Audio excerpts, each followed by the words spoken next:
Welcome back, everybody, into our Best of 5 series. We are in map number 1, so we got some housekeeping to do before we get into this. If you're wondering, you're like, Bahamut, it's only 11 a.m. How do we get to the grand finals?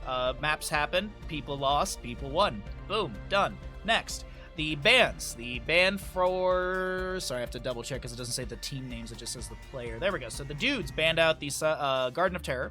Sky Temple banned away by Krew. This is the Braxis holdout map chosen by the tournament admins, as that's what happens for Best of 5 series. This is. So, this is the draft style of heroes that are picked and played or unavailable for future maps in the series. And, give me a second here.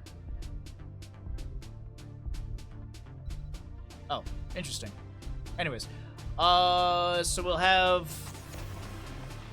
heroes that are picked and played unavailable for future maps in the series. So, of course, if you first pick a Murky, then you can no longer play him in the rest of the series, regardless of wins and losses. But there are bounties. There are bounties as well. So if you were to, pick up a bounty, if you were to draft the Murky and win with him and you haven't completed the bounty, then you get that share of the bounty prize pool, which is $1,000. So the more you utilize, the more bounties you pick up, the more of that pool you're able to grab as well. So that is that's the breakdown on all of that. I'm trying to think of anything else I can tell you all.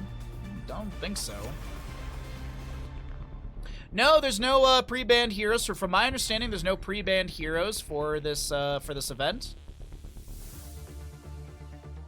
So you have everything up and available, obviously outside of the bans that happen at the top of the screen, and then those bans don't add to the list. They only pertain to the current map draft. Sorry, I was checking something on my other monitor, but let me go ahead and just close that out. And so there you go. That's a good example. Lucio was first picked. Lucio cannot be played in the rest of this Best of 5 series. There have been quite a few bounties. Paid me a freaking fortune, you moron. Thank you, Big Sid. You got paid? Squid, good to see you as well. Big Sid, thank you for the tier 1 for 20 months. I appreciate that so very greatly. Thank you so much for your continued support for the channel and love for Bandit. Cho'Gall! Or is this the mind games? Or are these mind games from Krankle saying like, ooh, look, we drafted an Ariel. We're obviously going to draft a Cho'Gall. What if they take it right here? What if the dudes just snap pick a Cho'Gall right here? I'd love to see that. We did have a Murky earlier today, so that's nice. We actually had a Murky on Wednesday as well. So Johanna's grabbed. Kael'Thuzad. Okay, all right. Kael'Thuzad is a bounty, so if the members of the dudes win with this Kael'Thuzad, this will be their 10th bounty claimed? Let me see if this is updated. So the dudes did Hunt Illidan, Azmodan, Murky, which is worth 3, Monstrosity Abathur, Butcher, and they did win with Probius. And then the dudes won with Stitches and Alexstrasza, so that puts them at 9. So if they do win with this Kael'Thuzad, that will be their 10th bounty claimed. Wow. If you want to know more about what bounties have been claimed or the bounty list, use exclamation bracket to get yourself over to the Liquipedia.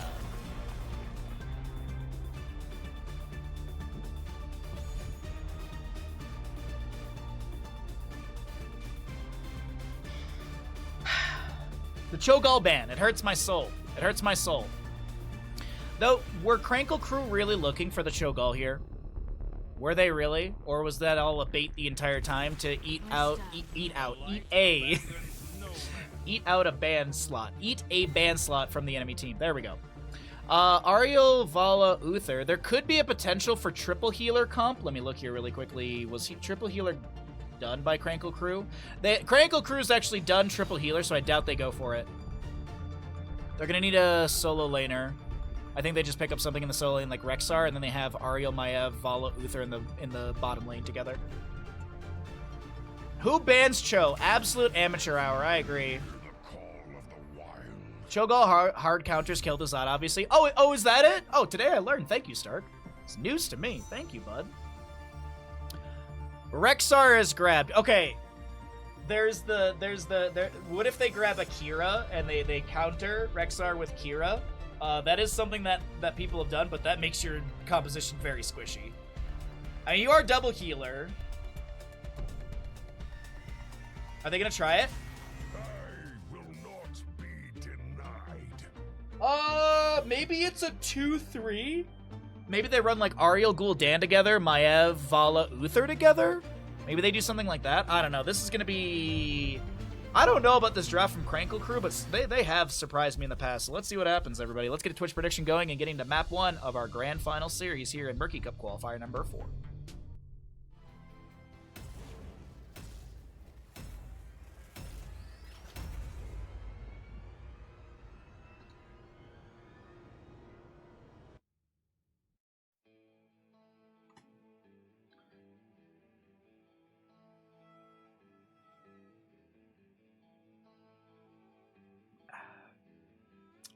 I agree, Squid. I agree. Can't Kel'Thuzad, Kel'Thuzad can't combo Cho and Gall together because they're already stuck together. That's a good point, Stark. That's a good point. Last pick for Krankle Krew would just be the Gall now. Just random floating damage.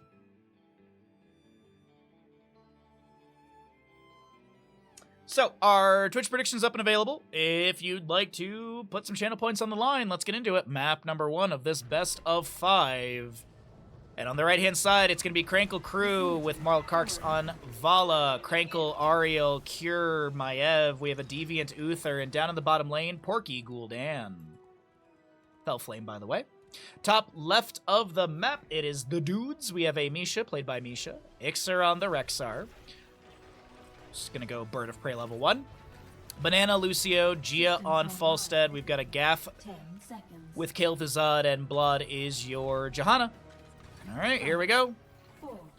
Players getting into the middle of the map. Facility online. The battle begins! Draft a damage dealer who lacks a health bar.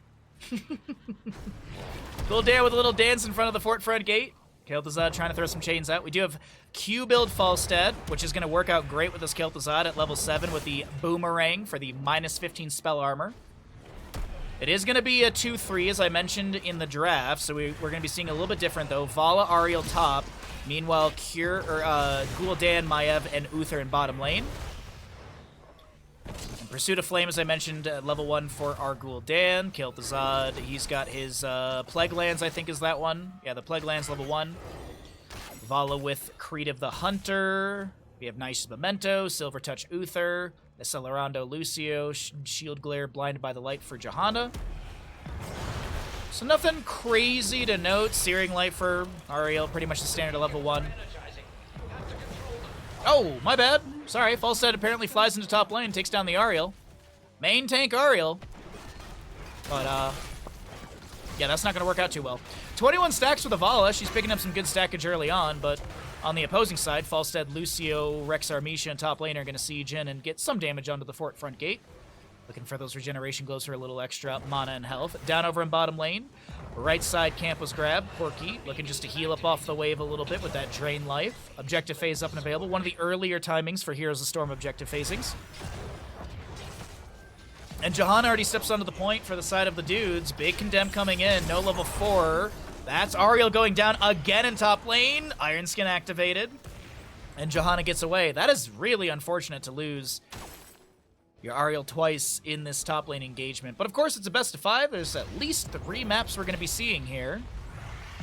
And of course, as the draft style, or as the drafts do unfold, we'll have less and less heroes available. As we enter into the next draft, we're going to be starting with 10 heroes banned away. And then, of course, you have the bans at the top of the screen. So Vala goes down in top. Man, maybe I should just stay in top lane, because that's where all the kills are currently happening. Just kidding. We'll go back down into bottom, where Kel'Thuzad is going to look to get some more stacks on his Master of the Cold Dark. Just checking out this camp in top lane. Hellbats are delayed by the minion wave. Falstead floating around the boss area. Can use a barrel roll to go up or down really quickly if needed. Through that wall. Fell Flame for Gul'dan. 20 out of 30 stacks. Actually picking up his 21st. Ariel tries to step onto the point, but Misha's just sitting here tanking damage. Detainment Strike with a 1 stack of repeated offense, and Vala gets a couple autos. Of course, now that I'm in top lane, bottom lane, Uther's going to be going down. Some ghost heals for Porky, almost getting the double kill into Gul'dan, but seems like the dudes are on an absolute roll at the beginning here with 4-0 in kills. It's not yielding a ton of extra experience. Actually, it's a decent amount as I look at it, 1,530. I think there was like 1 Misha kill. Yeah, there was 1 Misha kill, which yields, what was that, like 79, 74. Detainment Strike onto Lucio, Searing Life for some extra damage. Banana comes in with the push-off. There's a clap from the Ariel. Zerg Wave continuing to charge up in favor of the dudes. That's a stun from Uther, and finally the members of Krankle Krew find their first kill of the game. Vala has died once, so she's down to 20% Gambit.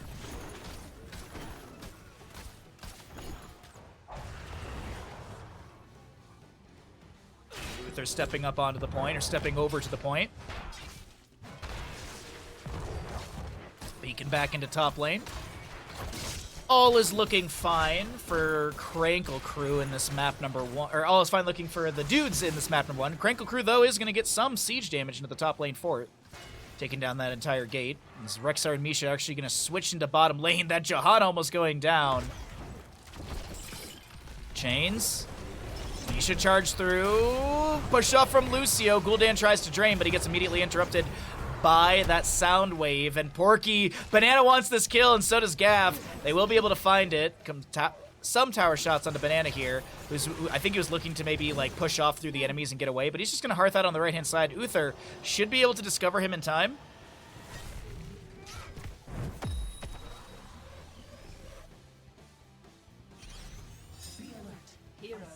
And while we're looking at Lucio wall right away, Vala goes down in top lane. Krankle gonna take a bit of a rotation. Okay, Krankle, you are wrong way, bud. That's not the way of you. That's not your Hall of Storms. Oof. How unfortunate. We have not had a Zerg Wave channel yet, by the way. Or not channel. We haven't had a Zerg Wave summoning yet. It's been 68-18. And the Zerg pens are starting to fill up a bit. Obviously, more so on this lower side of the map, but over on to that control point. Condemned from Jahan to start things out. Does have the Sins Exposed level 7. I posted my sausage in Discord. What a thing to read in Twitch chat randomly. I'm curious how Lard's bratwurst was last night for dinner. Zerg Wave channeling for a moment, gets 2% back over to the side of the dudes, but of course top lane held by Ariel Vala. Actually, Porky and the rest are going to hold bottom lane. Kir going to start rotating up towards top, but Krankle should be dead here.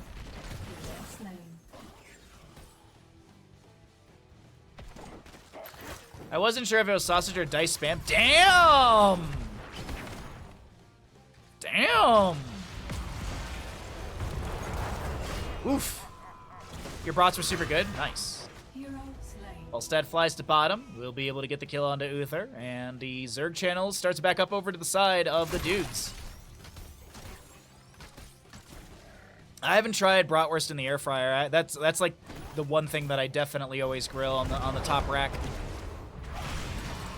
Oh, dude, I love Kielbasa. Well, the Kael'Thuzad is going to use his Frost Blast. Vala takes down the Falstad, as that will be Lucio getting the high five and amping things up. Zerg Wave in top lane as a Guardian, Ultralisk, some Hydras, a couple Lings. Meanwhile, in bottom lane, massive Zerg Waves pushing on in.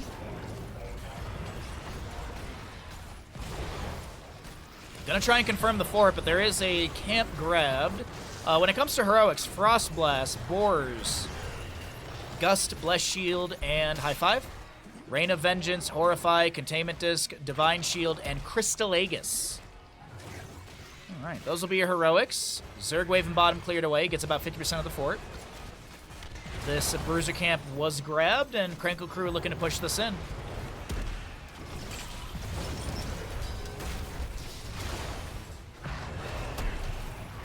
Lucio amps it up. Oh, no worries, Desert. I was just harassing you. Oh, really? You need to get a grill? Oh, damn, Lard. I bought a Home Depot brand grill ages ago, and I've never regretted it.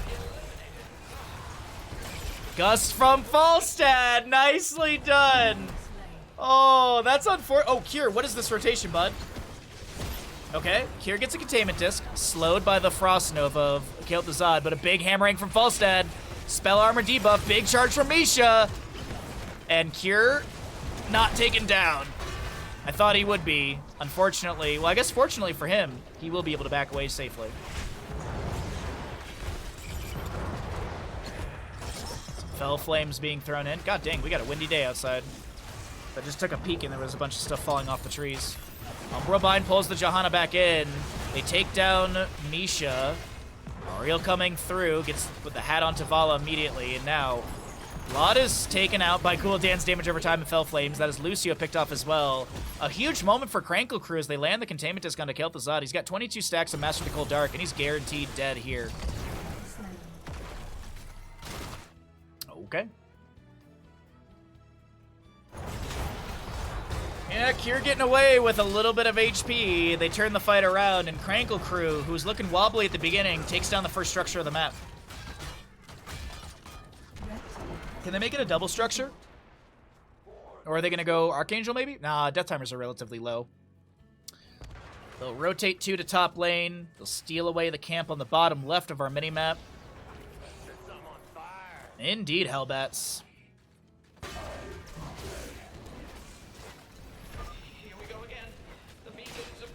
Alright, so we have this camp grabbed, top right as well. Beacons will start out. Our second Zerg wave up for contest in 20 seconds.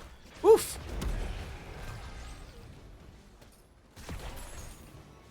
Tame Strike finishes out the repeated offense, level 4 for our Ariel. So just finishing out that last little bit of damage. The range increases immediate when you pick the talent. Passive, if you will. That's Misha getting deleted. Containment disc onto Lucio as the Frost Blast is denied by a Crystal Aegis of Ariel.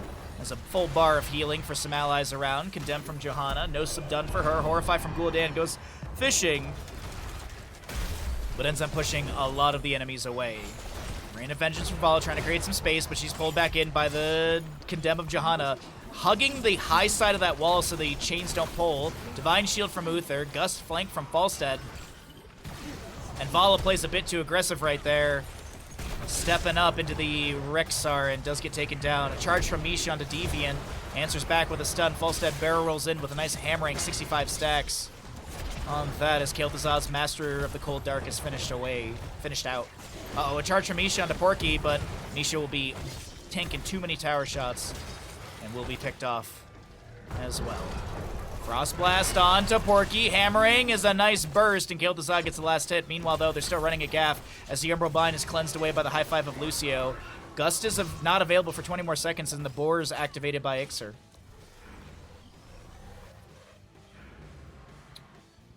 Vala starts working on this camp. We have channel onto the southern beacon from the dudes.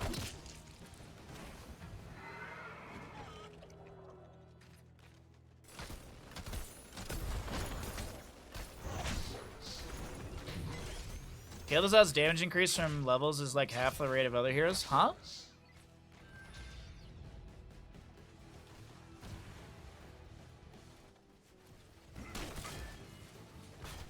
Alright. Top fort gonna be taken down here by Misha pushing up the wave. Meanwhile in bottom lane. The wave is gonna be crashing in with the camp as well. Blast shield from the Johanna. Marl is going to be able to get... Oh, good gust again. Good gust again, but the heals are still in place. And Vala will not be taken down. I do love using the enemy heroic against the enemy team. So when Crystal Aegis comes out, you gust away and the single target is still left behind.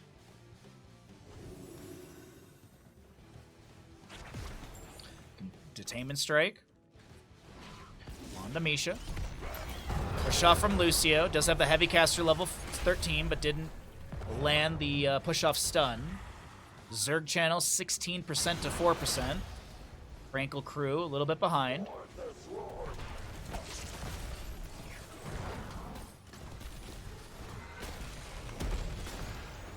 It's 2.5% per level, while everyone else's is 4. Yeah, but he also gets 75% spell power increase after 30 stacks, so there's that.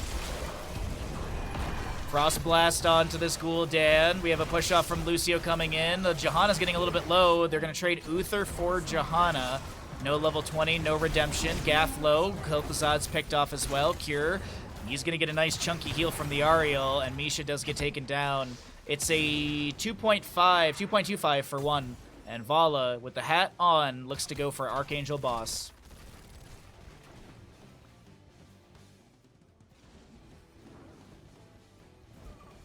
Kel'Thuzad reading his level 16s, as well as Rexar and Misha. This will be Zergwave channeling to Krankle Krew.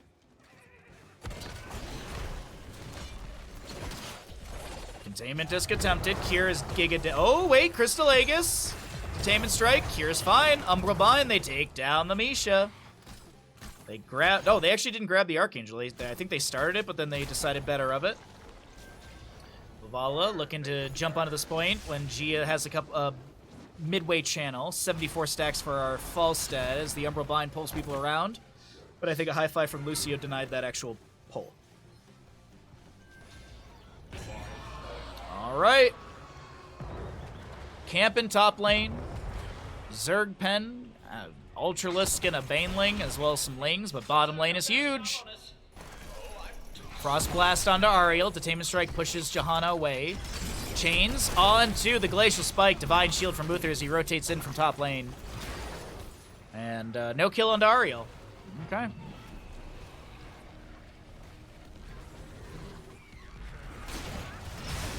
Whoa! Whoa!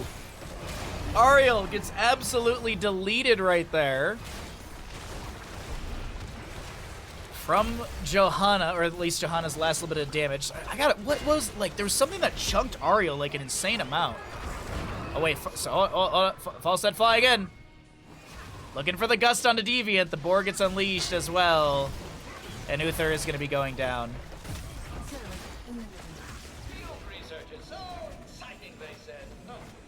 Oh, it's the Frost Nova. Okay, it was just like, I was like, what? There was something that chunked onto the Ariel there. Either way. Boss is going to be grabbed. The dudes will find the double kill. They'll grab this boss. Nice fly in from Gia as well. Nice fly in. As we're waiting for 20s to pop up, let's cycle through the other numbers. Shield Glare to check the bush. Cure seen the second time. Blessed Hammers also continue to reveal a little bit. Uther should have Bubble Heart. That's Yrel! No, of course, yeah. Is that like a paladin thing from World of Warcraft? Bubble Hearth? Or was that just like unique to Yrel? I'm curious. My World of Warcraft knowledge is very minimal and limited. Archangel pushing in through bottom. The members of the dudes want to take down a keep, and Zergwave was red bottom last, so this actually, pushing the bottom lane with the Archangel is huge, because if you win the Zergwave for the dudes, it should be going into bottom next to objective facing. Big pull onto the, with the, not Umbral Bind, sorry. Chains and Glacial Spike, almost taking down the Vala there, I do believe, but Crystal Aegis will save. A paladin thing from World of Warcraft? Okay, thank you. I kind of know some of the jokes of World of Warcraft, but I don't know a ton, so I try and ask for clarity when I can. Oh, okay. So it's the Yrel level 20. Got it. As a reminder, by the way, tomorrow we're doing cooking stream. Tomorrow's stream will be 1 hour later than normal. I'm supposed to be going out with some friends tonight. It's not going to be like a crazy party night or anything like that, but just I wouldn't mind having 1 extra hour to sleep. Also, we're only doing a cooking stream tomorrow, so sometimes, like, we used to do, like, heroes and then cooking, but tomorrow we're just going to do a straight-up cooking stream. I've been really overdoing, like, I've been really burning the candle a bit too much, so trying to avoid burnout here as best I can. But it's definitely showing. Burnout is definitely showing.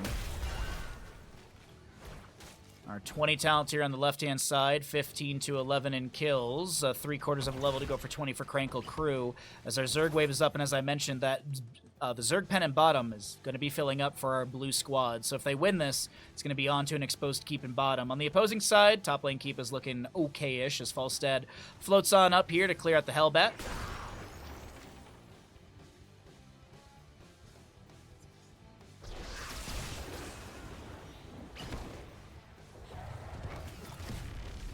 Sleep is for the weekend, yeah. Except, I only take 1 day off, so, you know. What is a weekend? I mean, look at this positioning from the side of the dudes. They actually took out this entire gate area. I didn't even notice that earlier. Holy crap. Did you guys know that there were sidewalls that are destroyable here? Because today I learned. Like, usually it's just, like, the 2 towers in the gate. I didn't realize you can take out the 2... Wow, that is massive. Huh. Anyways. Zerg wave in bottom is pretty promising. 20 talent here on both sides. Kel'Thuzad did go into the Damned Return. Activate to create a Shade of Nyxramis that lasts 15 seconds and mimics Kel'Thuzad's cast of Death and Decay. Falstad went into Epic Mount. We have a Radiating Faith Johanna. Crystal Aegis upgrade with the Diamond Resolve. Bottom push begins onto the keep. There's going to be a Vault of the Wardens away. There's a Kel'Thuzad chain to pull back Maiev. Kier trying to get away here as Misha is able to be pulled back to safety, get some healing over time. Johanna inside the Condemned. There's the Frost Blast from Kel'Thuzad, but Vala's a little too far away. High five from Lucio as he goes in onto Vala. Did he go Mixing Fire 20? He did. Uther goes down. Does he have Redemption 20? He does indeed. There's the swirl on around his head. And, no Crystal Aegis available, so the Ariel does go down. Uther has respawned, Mixing Fire from Lucio as he high-fives in, but the Nexus Forces will take him down. Core shielding is still slightly there. No, it actually just got taken out. And what is the call from the dudes? They looked like they were backing away. Vala stepped up. They turn around and take down Maiev. Vala takes down Misha. He does have Manticore. Got to be careful of that big burst damage. Rexar has to back away. Good heal from Uther. Vala is able to back off. And it's... Oh, no. Kel'Thuzad's Death and Decay. Vala stepped up to get the kill into the Johanna, but steps into the Death and Decay pool and dies. Chains not connecting onto Gul'dan right there. Just shy. Kill command activated. Gets the root. 74% remains on this core. But it seems like that is the disengage call from the side of the dudes.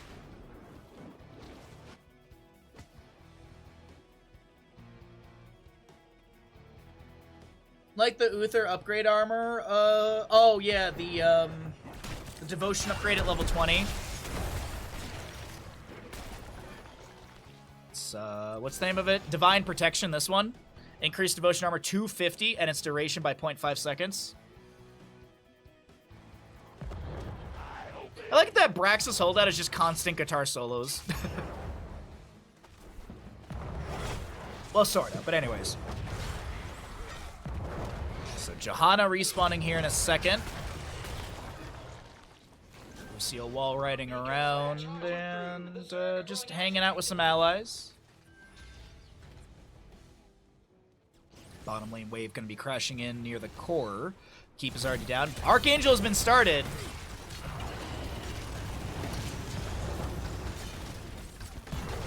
It's my favorite 20 if I don't take Q at 1. Oh, yeah, I see what you mean. Sorry, I need to pay attention. Divine Shield onto the Uther. We have this fight over the boss, and that is going to be a huge gust from Falstad. No wind tunnel needed this game. Vala goes down. Ariel to be shield glared to death. Johanna gets the kill into Gul'dan as well. The push-off from Lucio. Soundwave. Uther just, I think, was hands off the keyboard. Falstad flies to core, and he's done with this map number 1. The crew of the dudes are going to be able to take this. A wonderful back and forth for this best of 5 to start out. I mean, 23-13, good back and forth. It was definitely not one-sided. I think we're in for a treat here, ladies and gentlemen. This should be a wonderful best of 5 that I hope goes the distance. GG, well played. Map 1 to the dudes.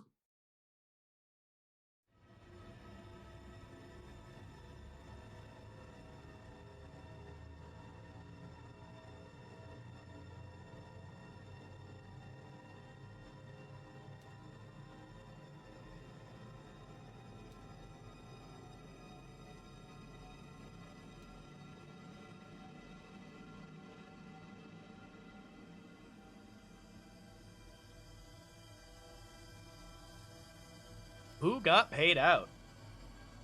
There are 3 winners for the dudes. There's a 1 to 3.2 payout, so not too bad.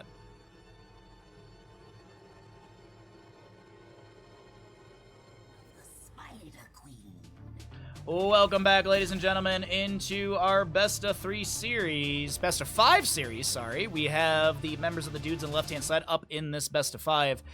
And we're going to be going to Tomb of the Spider Queen. First pick, first ban, going over to the side of the dudes, as map pick priority was coming out from Krankle Krew. Really? Wow, interesting. Okay, yeah. Yeah, Krankle Krew chose map pick. So there's something they want to do here on Tomb of the Spider Queen. No horseradish? I'm not a horseradish guy, Saddle. Sorry. That's my dad. That's my dad and my older brother. That is my dad and my older brother. Even then, we have never put horseradish on a steak before, from my understanding. I don't recall my dad ever putting horseradish on the top of his filet mignon. Alright, it is the draft style where heroes that are picked and played are unavailable, so 10 heroes are banned away. Of course, we have the bans at the top of the screen. Don't add to that list, but once we get into the first pick, there'll be 14 heroes unavailable for this draft of Tomb of the Spider Queen. I mean, the Cho'Gall's gotta be inevitable, right?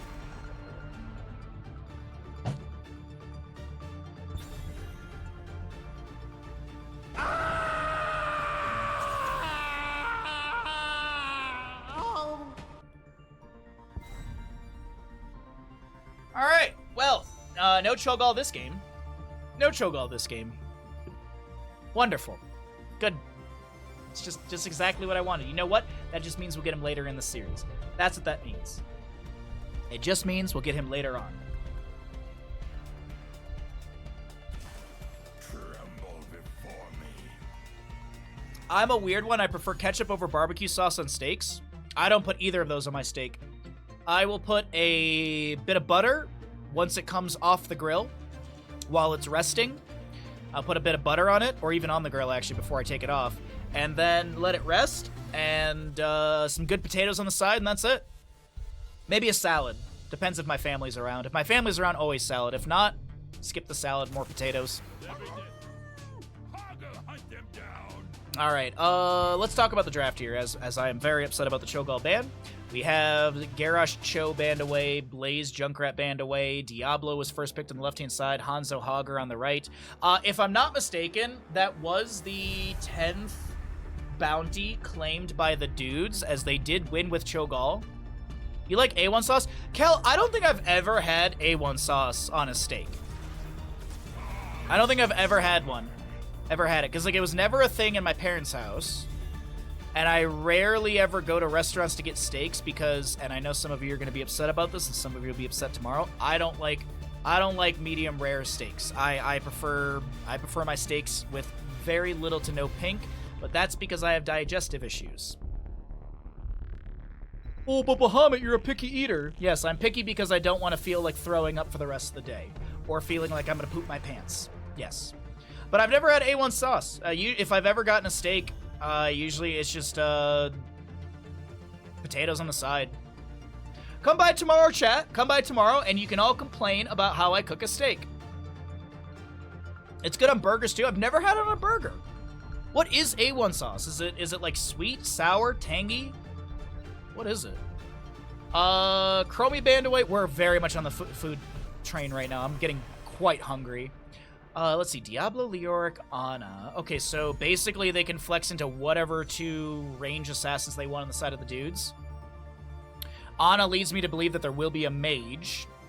Realistically, they don't have to go for a bounty. They could go like Greymane Li Ming and just absolutely body with this draft on the side of the dudes. Maybe not absolutely, but I definitely think they could do some reparable damage. Mal'Ganis! Chat. I know none of these players will watch back this VOD, so this is all for you. The members of the dudes, and I know the Ana was already grabbed there, so the members of Krankle Krew should have drafted the Ana. That way they could have done nano-boosted Mal'Ganis with Dark Conversion. It actually is really good, especially at level 20 with the splash. I've seen some wild clips.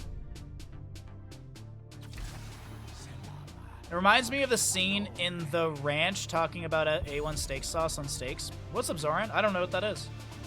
It's like a more savory ketchup. I'd try it. I'd try it for sure. I like savory.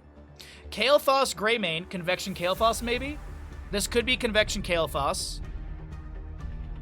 You also have a really good interaction with Ana and Kael'thas. If Kael'thas goes into Pyroblast, you can Nano Boost Kael'thas while the Pyroblast is midair, and that will amplify the spell power of the Pyroblast. So you don't need to apply the Pyroblast, the Nano Boost before. It can be done afterwards retroactively, and that's a little fun fact right there. Sergeant Hammer to round out this draft. I think the dudes have a way better draft here. I'm gonna let you all make some Twitch predictions. Let's get into it. It has Wash Your Sister as a base, I believe. It took me a couple seconds to get the joke.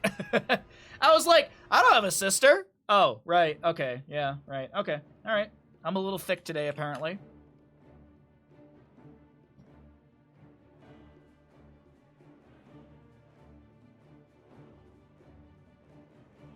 Chat, let's make it a big one. Best of 5 grand finals. We're heading into map number 2. Are we going to leave this map? Are we going to end Tomb of Spider Queen with a 1-1 score?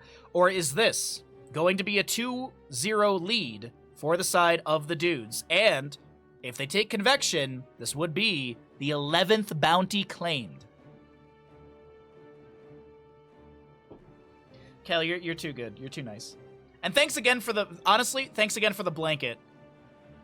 That blanket, I have used it like almost every day this week for stream because it's been very cold in the house, and that blanket is so perfectly warm.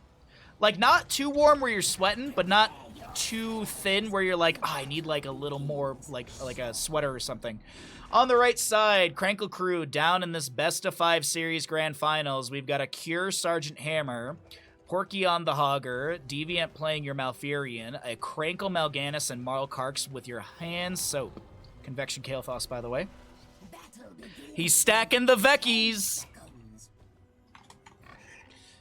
On the left-hand side, we got the dudes with Gaff playing Diablo, Gia on your Greymane. We got a Ixer Ana, which is absolutely amazing. Normally, this player usually goes Eye of Horus, but I think this will be a Nano Boost game. Blood will be your Leoric, and Gia, I think... No, Banana playing the Kael'thas, sorry. I already mentioned G on Greymane. Anyway, Switch predictions up and available. We have the Advanced Artillery for our Sergeant Hammer. Symmetry Geometry on Hanzo. As I mentioned, the Convection for Kael'thas. He's stacking the Vecchies. A Oasin's Renewal. Biter Grenade for Ana. Viciousness Greymane. Right? Viciousness? I always mix up that level 1. There it is. And Convection has his first stack. Banana has his first stack of Convection. Set that one backwards. It was a comedy series on Netflix with Ashton Kutcher and Sam Oh, I think I know what you're talking about. I know what you're talking about. I kind of can't... I gotta be honest, I can't really stand Ashton Kutcher. I didn't like him in Dude, Where's My Car? I didn't like him in Punk'd. He was obnoxious in That 70s Show, but that's his character. But I don't know. I've never really cared for him as an actor.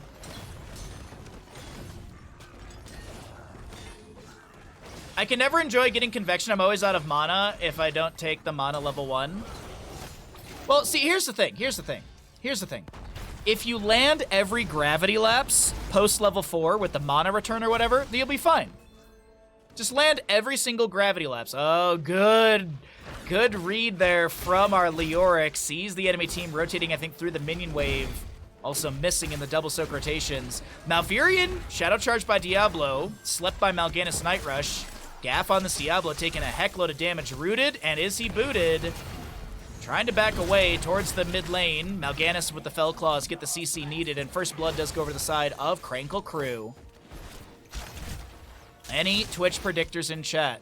Convection Kael'thas, 1 stack currently. Is he gonna go Netherwind's level 4? I think that's the one that usually I take. Yeah, Netherwind. So increase the Gravity Lapse range by 30%, and when Gravity Lapse hits an enemy hero, refund 80 mana. If I'm not mistaken, Gravity Lapse isn't 8, is 90 mana. What a big burst into Marl!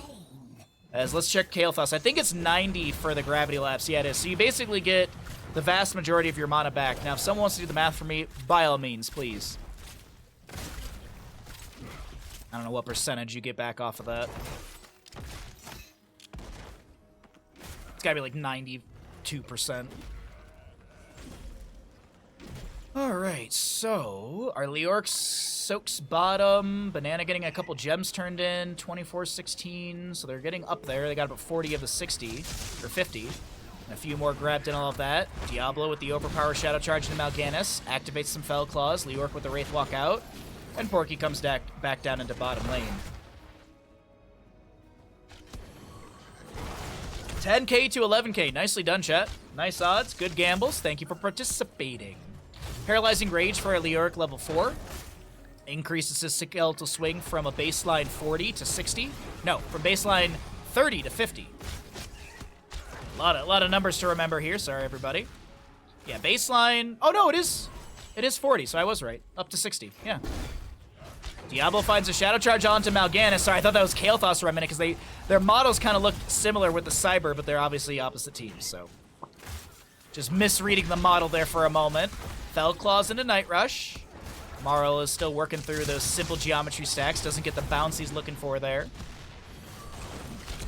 And Greymane rolls forward with a Gilnean Cocktail to splash through the enemies. 4 stacks on Convection for Kael'thas. But it's not about finishing it. It's about winning the game with it. So we could literally end the game with 0 stacks on Convection. But hey, if the dudes win, that's all that matters. At least for the bounty. Now we, the viewers, we want a 1-1 score. Or maybe some of you are rooting for a specific team, but I personally want a 1-1 score because that means more Here's the Storm. Guaranteed. Especially in a best of 5.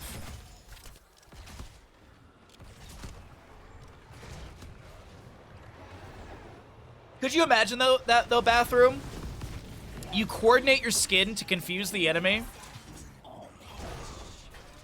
I mean, I will say this. We used to have animated portraits in draft, and they got rid of it because people were complaining they couldn't tell what the model was because they confused it with a different skin of another hero. And my response to that is, how are you unable to hover over the hero which literally does tell you which one it is? You could literally take your cursor in draft and hover over and be like, oh, that's Vala. Oh, that's Kel'Thuzad. Like, I don't understand how that was such a struggle for people. Because honestly, having animated portraits in the draft made the draft screen look so much better from a production sense. I even at a BlizzCon asked one of the developers if they could turn it back on or make it an option for us. And he even took notes. He was like, that's a good idea. And then Blizzard canceled Here's the Storm after that BlizzCon, so I can see why it never happened. But a Night Rush from Mal'Ganis as the Web Weavers are pushing in for the side of the dudes. A Shadow Charge into Hanzo. Marl trying to back away, gets a natural agility, Living Bomb applied. Cure floating in with the Hover Siege, looking to get some good old splash damage into this Web Weaver wave, as here comes Mal'Ganis, but the Fell Claws are denied by a Shadow Charge from Diablo. A Night Rush, Greymane jumps over to Porky to avoid that CC, but I do believe Leorc should go down. No, it's going to be Mal'Ganis who falls here. The Drain Hope is enough, but is there going to be enough damage from our Sergeant Hammer? Not into Leoric. He doesn't go down. 3-1 in kills as the Web Weaver phase does expire. 34 of 55 gems on the side of the dudes, while we have Krankle Krew. 13 turned in of the 50, 65 in the pockets. Diablo scouted, rooted, slept, be woken up, and he's looking for a way out of this. He's got a Fire Stomp to heal up a little bit. Did go into Devil's Due level 1 for the extra heal. We also will see Sacrificial Soul as the Diabolical Momentum picked up at level 10. No Nano Boost for the Ana. No Nano Boost for her. I did mention Ixert likes to play a lot of Eye of Horus, and that's going to be the case here. As the Entomb, Lightning Breath, Easy Bake Oven comes through. Cure is taken down. 9 out of 20 stacks for Kael'thas Convection. As Fell Claws from Mal'Ganis rain out. No gravity left. Good Sleep Dart. Locks down Mal'Ganis. He got the Night Rush out onto Leoric. Banana getting a little bit low on this Kael'thas. Gotta be careful. The Eye of Horus activated. Getting those piercing shots onto allies. A little bit of damage onto the enemies. Gravity Lapse, Flame Strike. 12 out of 20 as the BFG rockets across the map. And Gaff is looking okay. Fire Grenade from Ana. She did go for the upgrade at level 7 for the duration increase. Diablo is going to be taken down here. Is there a... Oh no, Kael'thas. Dark Conversion, but he's fine. And he lands the... Oh my god, he lands the Flame Strike. The towers took down Mal'Ganis, but still... Woo! What a moment right there. I thought Kael'thas was going to be losing over 15 stacks on Dark Conversion as Hanzo tries to get the natural agility away. Diablo comes in with the Shadow Charge! A Dragon's Arrow like point blank, but still Hanzo goes down, and the body blocks onto Sergeant Hammer. Does Gaff have an overpower? He does, and here's maybe enough damage to take down the tank. And yes, some gems to be dropped, a few put into the clutch. But this will be the Red Web Weavers descending for Krankle Krew. It did look like that Sleep Dart worked on Leoric too, but it was the Night Rush. Yeah. I literally saw it and I was like, I wonder if people will think that the... Anyways. What's up, Bimpy? What was the Diablo and Tomb interaction? So Hanzo, I believe, used natural agility to jump out or something like that. Or he might have been jumping over like one of these like walls because the Entomb was like here-ish. So he might have been able to use this wall right here to jump over, but Diablo came in with the Shadow Charge, which had a weird interaction, but yeah. By the way, Bimpy, in sometime in October or November, we're going to be doing a miniature painting. I have been meaning to do this miniature painting for chat. It was a sub-goal that we hit ages ago. I literally have the kit sitting, I just wasn't sure when to do it, but we're gonna do it sometime in October, November, so I hope you come by for that, because I will definitely be poking you for information. Obviously, I'll let people know in Discord when that's gonna be happening, so it'll be on the stream schedule and stuff. It's not like it's gonna pop up out of nowhere. But what is popping up is tomorrow's cooking stream, and I'm looking forward to it. It's gonna be a good time. Shadow Charge, good Gravity Lapse, Flame Strike, 18 stacks for our Kael'thas. As the Entomb from Leoric is going to be utilized, the Phoenix from Kael'thas summoned as well. Blue Web Weavers will descend to the side of the dudes. What's the mini? So I have a mini that's a Goblin Bob Ross from Miss Bowers, but also the kit that I bought comes with like a little dude. So I don't know which one I'm going to do, because I think the kit that comes with the little dude also has like suggestions on like colors and stuff like that. So I just got to look at it. Kael'thas Convection's done. Kael'thas Convection is done. Time to feed, chat.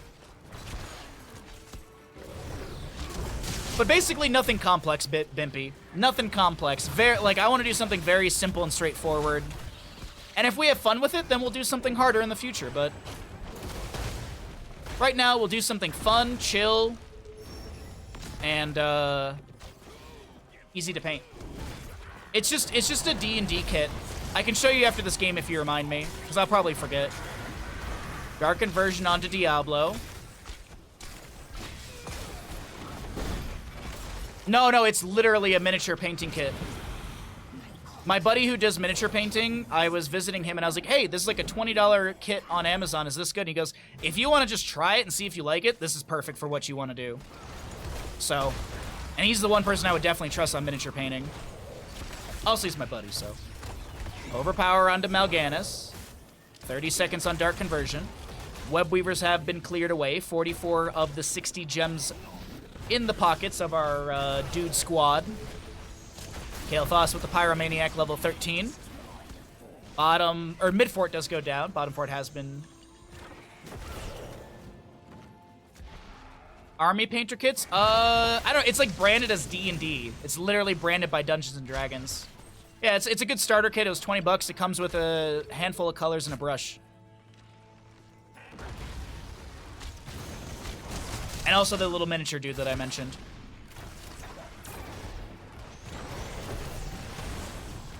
Mixing colors? That terrifies me, to be honest. Even when I do it for Bob Ross paintings, the Baja Rosses, I still get nervous mixing colors. Gravity Lapse, Flame Strike, good damage onto Krankle here. Biter Grenade applied to them as well. The Dragon's Breath, or the Dragon's Arrow from Hanzo goes out. Lightning Breath from Diablo is there. The Entomb from Leoric locks Hammer in place. and now the Tranquility stepping up, looking for, or excuse me, the Tranquility to try and disengage. A lot of the enemy members stepping up, and that is a handful of gems lost. Umarl, you gotta be careful there, bud, stepping out of the gate like that, trying to pick these up. Does get the gems dropped, vast majority in the natural agility back over the wall. 52 gems in the pocket of Morrow. Man, that is a very fat wallet. Need purple, mix red and blue. That's how you make purple?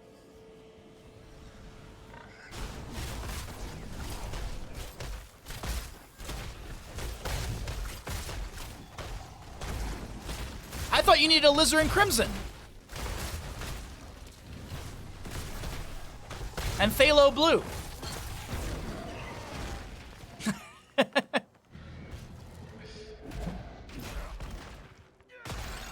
Honestly, for all the art that I've done and technically art school that I've gone to, I'm still horrible at mixing colors. I'm so bad at it. I need like a cheat sheet. I always need a cheat sheet. All right, Leoric is able to Wraith Walk out. Red Web Weavers will descend. The boss is grabbed for top lane. Things are looking really good for the dudes. 11-3 in kills. Almost a 2-level difference between these two teams. All right, so is it... I think the Web Weavers are going to buy a window for Krankle Krew to kind of just breathe here. Boss will be handled by Cure. Apparently I've had one beer and that's too much.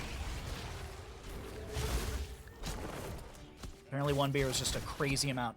Leoric is going to clear out bottom easily. The fort will be saved around 50%. Diablo Shadow charges in. Overpower into another Shadow charge. So he does have that domination. Casting Overpower resets the cooldown of Shadow charge. So there you go. Also did see the Devastating charge finished out for the armor reduction onto the enemies by 20 for 4 seconds. That's huge. Nice! Gravity Lapse into Shadow Charge. Kael'thas gets the last little bit of damage. The Entomb from Leoric coming up. That's to zone back the enemies. Currently have Sleep Dart from Ana into Night Rush. Dark Inversion! But it's denied! Dark Inversion is denied! Biotic Grenade, I think, is actually what shut that down. We do have the Eye of Horus activated afterwards. Gion Greymane with the Inner Beast expiring. Still getting autos onto Deviant. The lunge in with the... with the Dark Flight, he's gonna Razor Swipe, turn into a human, and get the autos before he falls asleep. The slows from Leoric helping out as Kael'thas is gonna be able to get the Gravity Lapse and such onto that Sergeant Hammer, but here we go. Is achieved by the side of the dudes. And, yeah, this Ana getting pinged. Sheesh. Sheesh Louise. Ixer Ana is insane. Did he go Biotic? Oh my god, he went Dynamic Optics. Look at that. Pew, pew, pew, pew, pew, pew, pew. Look at all those autos. Entomb from Leoric with the Buried Alive. Diablo Shadow charges in, and that is another kill. 18-4, the core shielding drops. And ladies and gentlemen, the dudes on a rampage. Whoa, excuse me. Looking to take this series 3-0, but they still have one more map to go. To highlight, just mix a little white and the base color. It's just that simple.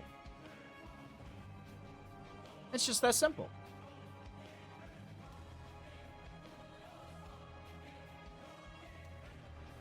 GG.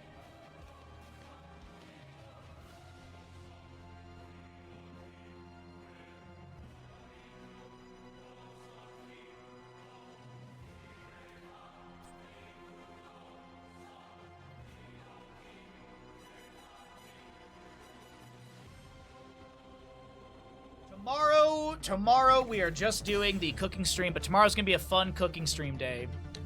Peanut butter cookies, steak, and potatoes. Be a good time.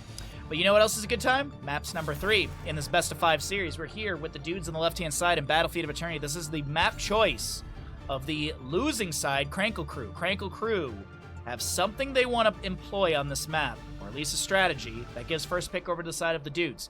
Now, as a reminder, 20 heroes are unavailable because we did have 2 maps previously. For every hero that's played, they become unavailable in the series. Bans, of course, don't add to that list.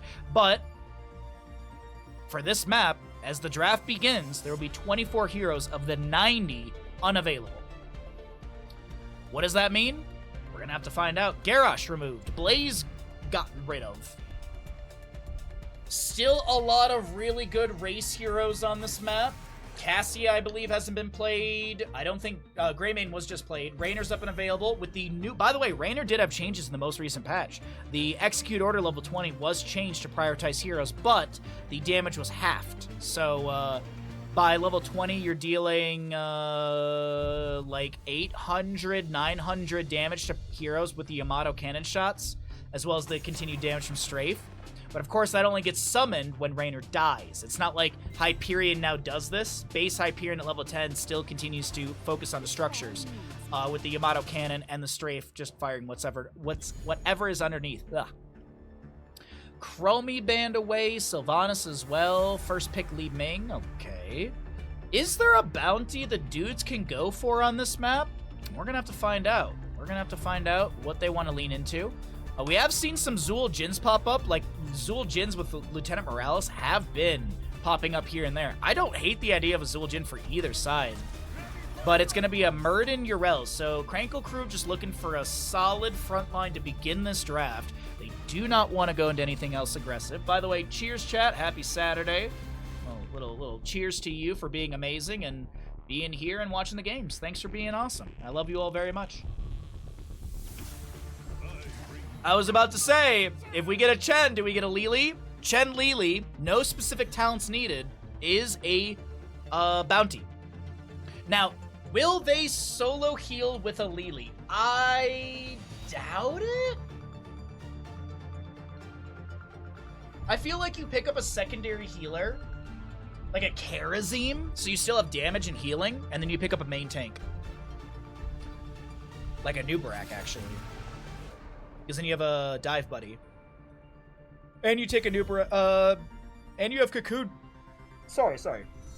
And you have the Cocoon ability for, like, Murid and Urel or whoever else they go into. Yeah, I actually love the idea of a Nubarak on the left-hand side. I don't think he's been played in the series. Let's see, map number 1, the only tank in that map was a Johanna. Last map was Diablo and, Mal'Ganis. Oh, the dudes. The dudes don't need a ban? Okay, alright. Strutting their stuff. They might be communicating in the in-game draft channel, but I can't see that, so either way. Yes, Panda Pals. We got some Panda Pals. Niece and uncle. Let's see. What is the next 2 picks? Deckard with what? Zul'jin coming through, but keep in mind, Lili's got those blinds. Lili's got blinds that will make this a little difficult. I still think you go secondary healer in a Karazim, go Iron Fist, and then you pick up, let's see, Varian's already been banned away. I still like the Anubarak, honestly. Cocoon the Zul'jin, step up and kill everybody.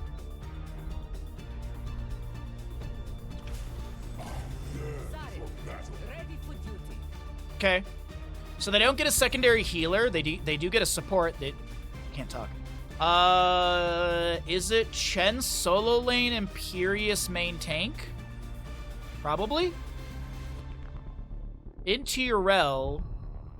Chen's got good mobility. Imperious is really can pressure Urel though. We'll see. Last pick on the right-hand side. Hypercarry Zul'jin. Oh! Okay. Alright.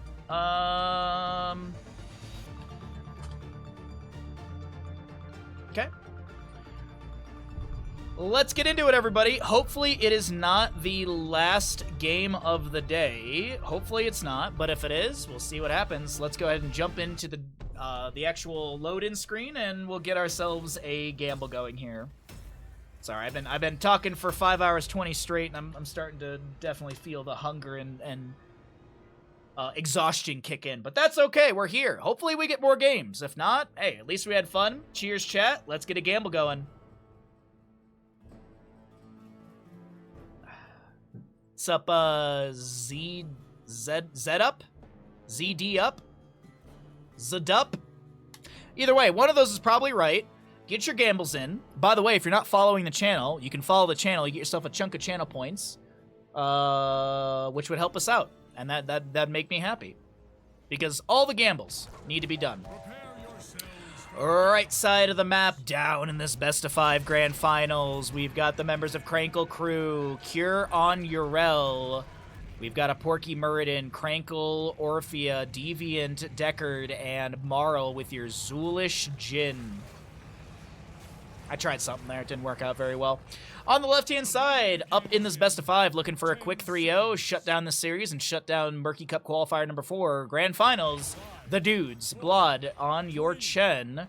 We'll see a Jia Li Ming, Gaff Imperius, Ixer on your Zarya, sorry, and a Banana Lily. Of course, Recklessness level 1 for our Zul Jin. Solarian Flare upgrade level 1 with the Consuming Flame for our Imperius. Little Shield Ally upgrade with the Together We're Strong Celestial Charge into Zul Jin. Immediately, they want to focus on his health bar and try and whittle him down so he's not able to donate some axes for some extras, or for stackage. But he's already on 2, so nice. Recklessness getting value early on from that health bar being dropped down below 50%, right? 50%? Yes. Just a little best friend on the ground right there. Dauntless Urel. I believe that's the Astral Strength, sorry. It's like Overwhelming Affliction is not right. Oh no, Porky! Pulled Porky for breakfast, everybody. Muradin does go down. Krankle, you're on the wrong side of the map, Holmes. Does get a little bit of healing, but boom! Orphea's gonna take a nap there. Little Nexus nap right there. Over in the top lane, as I mentioned, Dauntless for Urel, so she'll have that 35 physical armor after using basic abilities.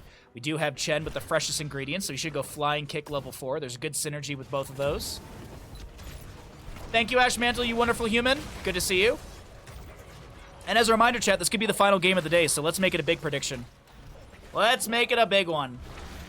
Could be our final map. Hopefully not.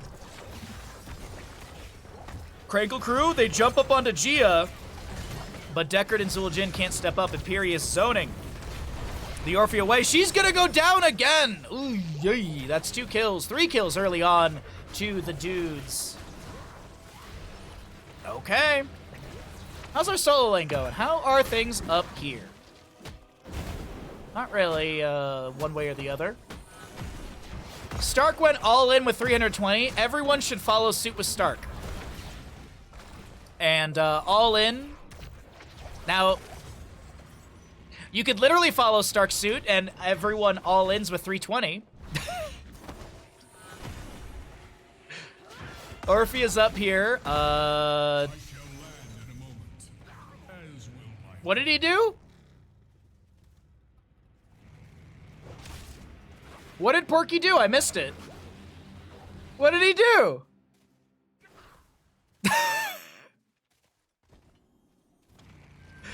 I don't know what he did. I missed it. I completely missed what he did, but apparently Gia didn't like it. So camp on the right. You did see this rotation. At least we did. Maybe potential invade onto that if it wasn't being grabbed. Porky looking to step up. Chen drinking up some brew. Scroll is sealing to zone the enemies around this Immortal. Or Urel in bottom lane clearing out the Fallen Shaman.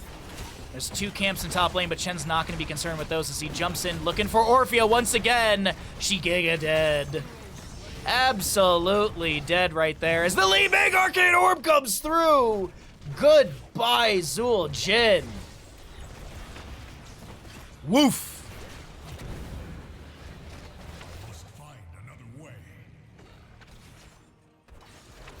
All right, some magic missiles being thrown out here onto Porky. Sorry, what is that noise? I feel like I'm hearing like Jack in the Box music. You know, like when you like rotate the thing. Not the restaurant. Immortal on the left-hand side being worked on here by Li Ming. Righteous Hammer's moving people around. Yo, Memory, what's up, bud? Good to see you. It's been a bit. Hope you've been well. Cheers to you. Big damage onto Chen Imperius. They do go down. Avenging Wrath in from Cure as Marl on the Zul'jin continues to get autos in. Hey, does have 15 stacks, which means the 1.1 range increase is active. So that will be a very healthy blue Immortal with massive shielding. It's going to be still like under 1,000. It's like 800 something damage into structures. Oh, no, it's just over 1,000. My apologies. About 26,000 between health and shields. 13,000 and some change each. Zul'jin donating some access into Zarya here. Went into the ferocity level 7. Scroll of Ceiling. We also have that Deckard Cain Emerald applied with that minus 75 healing for 4 seconds. Immortal's still getting decent siege here, but decent is the right word because the fort front gate is really all that's going to go down outside of 2 autos on this fort in top. Meanwhile, in bottom lane, Yrel trying to 2v1 Chen. A little bit of flame breaths onto this fort down here. Drop it down to around 75 or so percent HP. 10 regeneration globes for our Chen out of the 15 on that one. Porky, Dwarf tosses in. Looks for the Stormbolt onto Gaff, but doesn't actually use it. That's surprising. That's off cooldown. Stormbolt denied by the barrier. No, wait. Oh, cleanse from Lily. I was like, wait a minute. We don't have like cleansing self barrier. It's defensive shielding, as well as the pinpoint accuracy. So good cleanse from the good to go from Lily there off that Stormbolt. Beautiful timing, honestly. It's respect where it's due. Damage over time from Chen. But Orpheus got the last auto. No Chen versus Chen murder. How is our gamble going? 24,000 to 37,000. Thank you, chat, for participating in the prediction. I appreciate it greatly. I don't know. It's just fun for me. I don't know about all of you, but it's just fun to see the predictions for these players. Get chat involved a bit. 10 talent here, almost here for both sides. We'll see our other talents at the bottom, or the other stats at the bottom of your screen. Our Immortals, second one of the game, going into, this is going to be race potential sides. Naturally, we see the vision or the setup for the blue team. So if I were, and you were looking at the minimap, if you look at the minimap, the shield becomes axes when I swap to red vision. So race potential side for both teams. We do have 10s on the left already. Jugs. Wandering Keg, we will be seeing a Wave of Force, which is immediately used from Li Ming right there. Wrath of Aegirus attempted by the Imperius. Burden with 30-something HP tried to turn it around and land something, but it didn't work out. Expulsion Zone was the level 10 pickup for Zarya as well. The Wandering Keg splits the Orphea, but there's no one really to make something happen with that. Orphea's just going to mount up and take a long rotation out, maybe even Hearth out completely.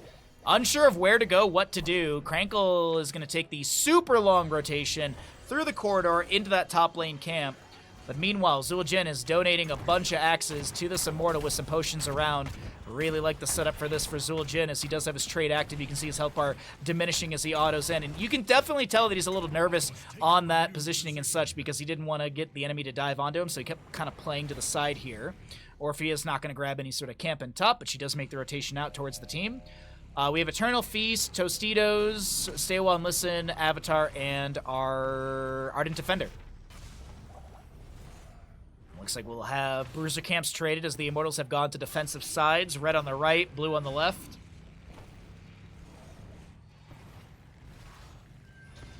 Okay. Bit of a lull. 10 seconds to go on Imperius' Heroic. It's the only heroic cooldown currently. Fallen Shaman and top and bottom on respective sides.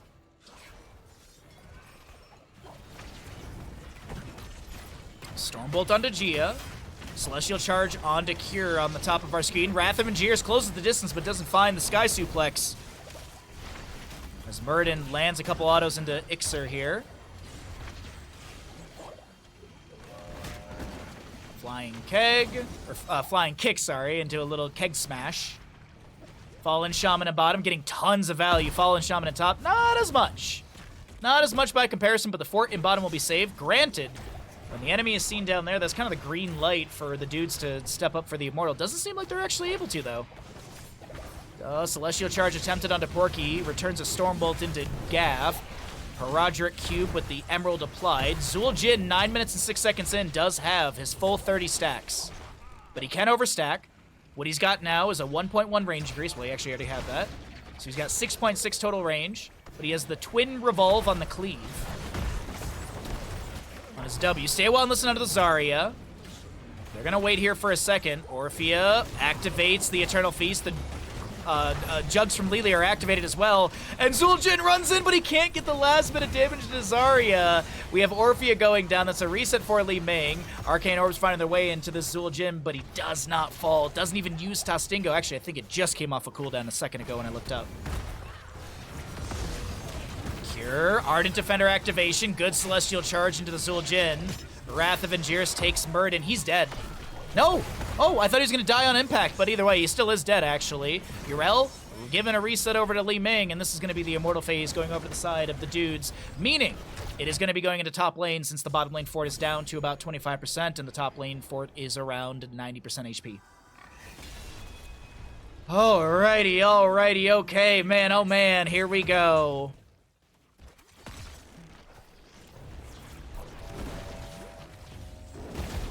Let's take a look at those talents once again, because 13 did roll through. We'll be seeing the Hindering Winds, enough to share, as well as the Illusionist, Unstoppable Competitor, and the Divine Rage for Imperius. Oof. Lard, did you sneak a Here's the Storm character into your one-off? Like a wise old man who just drinks Kool-Aid constantly? Goodbye, Orphea. Stay a while and listen. It creates a little bit of room, but Orphea is still going to be dead for the next 22. Wandering Keg trying to split the Zul'jin. Little awkward hold up against the wall. Flying kick through the keep to get to safety. Cure with Yrel trying to harass onto the entire enemy team. I wouldn't even say backline. Wrath of Angiris finds the Zul'jin. Tastingo's available if he can push the button, but he can't. And this may be the push to win if they find a couple more kills. Orphea has respawned. The Immortal will be cleared away. Chen taking down that Zul'jin, as I mentioned. Sorry. Oh, but Chen pressured by Muradin. I have a half-orc that is basically Zangief. I love it. I wasn't sure if you take that suggestion, but I love it. Oh, goodbye. Wait, Cure lives? Ardent Defender? Heals up like nothing. Well, not nothing. He heals up a little bit. Enough to stay alive. Arcane Orb from Li Ming thrown out, but no connection onto the enemy. Orphea one stack away from the Mind Devourer level 7 to be finished out. Imperius turns around, but I think he was mostly creating space for his allies to go tap well, and... No, actually, no. He was actually looking to turn around. He popped the Molten Armor and was waiting with his Celestial Charge ready to go. Yeah, Molten Armor, sorry. I thought I was misremembering the name. Nice self-barrier. The Unstoppable Competitor denying the Stormbolt as Chen goes in with the Wandering Keg and steals away the Impaler camp. 12-3 and kills. The Ancient Blessings from Deckard are activated here. Gaff low. That's gonna be a good kill from him, from Yrel into Imperius. But Li Ming is going to be able to get a reset off of Orphea. She blinks in. Can they punish Gia for being so aggressive on Li Ming? It feels doubtful. Marl, you going to be saving Tastingo till next game, or do you have a utility for it here? No? No utility needed. 45 stacks baseline on the You Want Axe. 45 extra damage, if I'm not mistaken, right? Yeah, you basic attack damage by 1. What is Zul'jin, what is it looking like right now? At 75% HP, Zul'jin attack damage is at 208. Okay.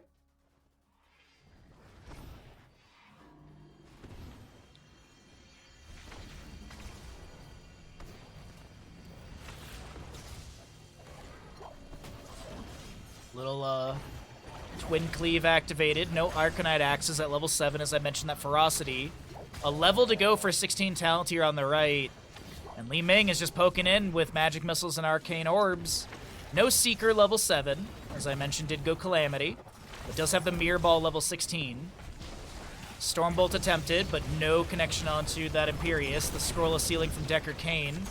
Zul'jin still chasing in. The Ancient Blessings activated. A Celestial Charge. Tastingo, he's going for something here. Wrath of Angiris will find the Muradin, the Stay Well and Listen, interrupted by a Wandering Keg from Chen as the jugs from Lily are activated. Canceled a little early. Celestial Charge again onto the Orphea. Yrel comes in with the Avenging Wrath, has the Righteous Hammer charging up to create some space for the allies to back away. The Ardent Defender activated as well, and that'll keep Yrel healthy and alive. The Decker Canes scroll a ceiling to zone the enemies away. But it's looking like it's all fallen away from Krankle Krew. One keep remaining. Fort front gates are still mostly there. This is a really rough situation for our red team.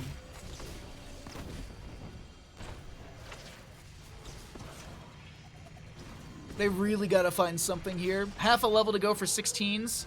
Zul'jin's gonna start working on this Immortal. I don't think he's expecting to win it out, especially with him starting to work on that. The enemy team will step up. Also, Imperius finishing out the camp in bottom lane. So Zul'jin, he's gonna get some autos in. He'll back away. This camp is gonna be, oh, that's risky to tag this camp without 16 talent here. Zul'jin is gonna get the Ancient Blessings. No, he still goes down. Oh, man. Imperius finds that kill. The camp is going to leash. The objective phase going into bottom with an Impaler camp pushing in. Top lane has catapults near the core. And Orphea is going to be split from the team. Celestial Charge in. Flying kick and a Gia Arcane Orb to the face. Expulsion Zone. Stay well and listen. It's good, but the Immortal's still pushing, chat. Oh boy. Avenging Wrath in. Deckard does go down. Wrath of Angiris. Muradin will be picked off as well.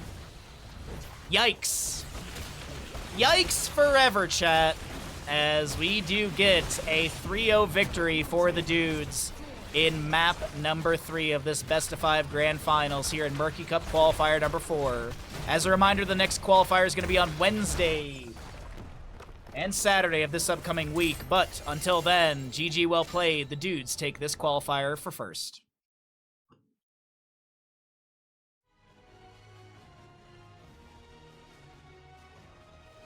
Apparently my sub count went up, but I did not see an alert, so thank you to whomever it is. Ooh, nicely done, Zul'jin. All my points are gone. No, they're not gone. They're just being held by someone else.